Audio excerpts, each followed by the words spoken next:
Аргументирањето и заклучувањето имаат идентична логична структура, но овие два процеси се одвиваат во спротивни насоки.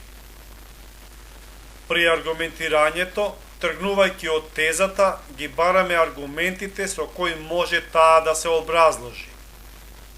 При заклучувањето, тргнувајќи од премисите, ја бараме конклузијата која следува од нив.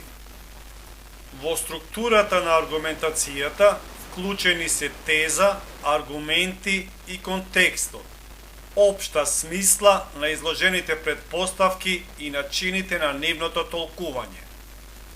Дали ќе имаме силни или слаби аргументи, зависи од тоа колку е убедлива врската меѓу аргументите и тезата.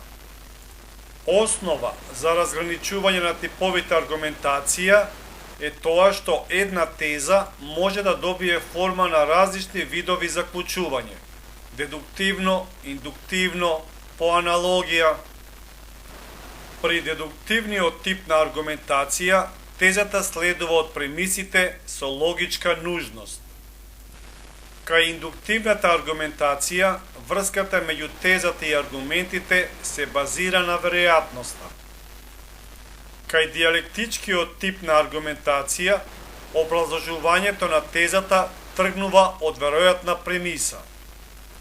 Доказот е најсилен вид на аргументирање, бидејќи тезата е изведена од аргументи, чија вистинитост е претходно утврдена и не подлежи на сомнение. Една теза може да се докаже на два начини: директно и индиректно. Директно да се докаже една теза, значи вистината на тезата непосредно се изведува од вистинитите аргументи.